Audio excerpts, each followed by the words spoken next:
Outlaw Sports is brought to you by Molson Canadian, made from Canada, and Rocky Mountain Barbecue, Alberta barbecue cuisine at its best. Just as guys, Ian Busby of the Calgary Sun joins us today, and I want to talk a little hockey. I know you're a football writer, but just as a couple of guys that, cover sports and do things, there's a lot of guys that they're exclusive in the NHL, and they have the connects, and they know way more about this NHL lockout than I will ever pretend to know. But just as a guy and a fan, I wanted to ask you about it. Let's say they get this thing straightened out, and they get something happening before December. And there seems to be a little bit of momentum after the weekend's meetings.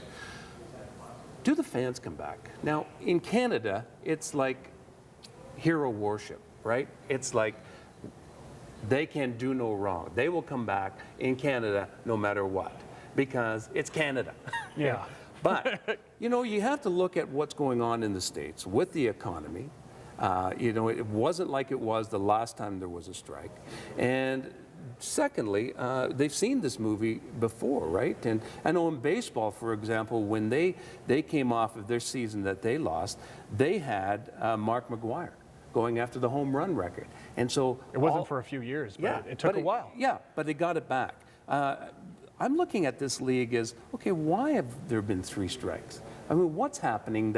Is it the arrogance of the owners? Is it the arrogance of the players? This 50-50 thing sure seemed to get a lot of people excited, but it wasn't good enough for the players, and maybe now they're coming across like the assholes.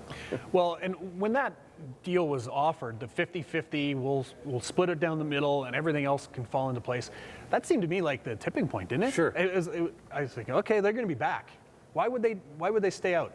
The last lockout, you could understand. They were pushing for a salary cap. They wanted a complete change of the business structure of the NHL. They wanted to make sure that every team had a guarantee of what their costs were going to be. And you can understand. The players didn't want that. Turned out that was a great deal for the players. Yeah. They got more out of that deal than the owners did. Now, it would seem like all they're doing now is dickering over money.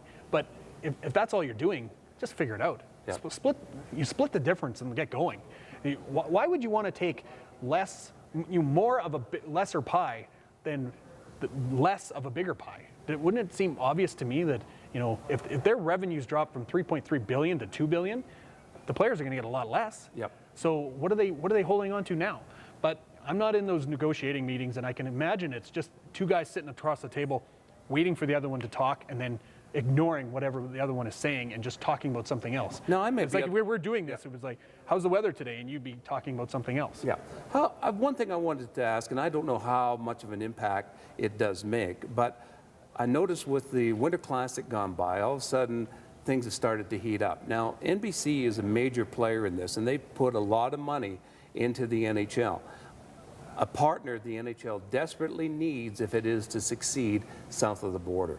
Now, let me ask you this. With the NBC Sports Network and the lack of programming they have, and them writing a big, huge check to the NHL, I wonder how much that has come into play, getting their ass in gear to get this thing settled. Well, and that's a deal that they've been seemingly fighting for years and years and years, and right? Why throw it away? Well, and because I think the way they've structured their deal is they made it so that NBC had to know it was coming.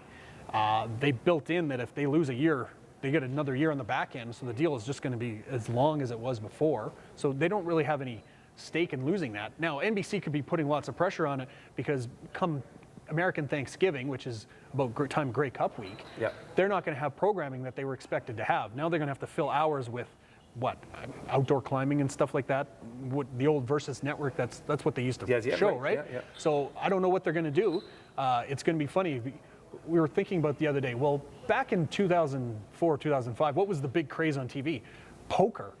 Well, what's the next poker in this lockout? What are they going to replace it with that's going to suddenly take fire and be a replacement sport?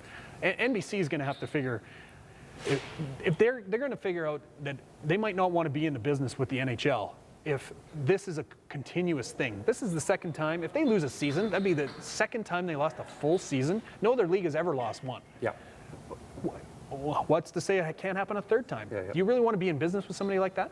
And that's what I'm saying. Why is this league the only league that has this track record? I mean, but you can't blame Gary Bettman because he's going on what the owners want. But at the same time, playing devil's advocate, the little guy has never played sports, and maybe this is his sport. From what I can understand, Gary Bettman gets his competitive juices flowing by negotiating, by going into deals. He loves negotiating with TV networks. He loves negotiating with sponsors. It's called power. Yeah, and he likes to be the guy that holds all the cards, and I have everything you want, so why don't you come and ask for it? I'll give you a tiny bit, and then you can go away. Yeah.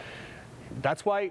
And then you look at Don Fear on the other side, this is a negotiator too. And you think back to the 1994 season that was wiped out in baseball when they lost the World Series. Who was the Players Association head there? Yep. This was Donald Fear. Yep. This is a situation where they're waiting for the other guy to give them exactly what they want. And if both sides are stubborn enough, they could be waiting forever.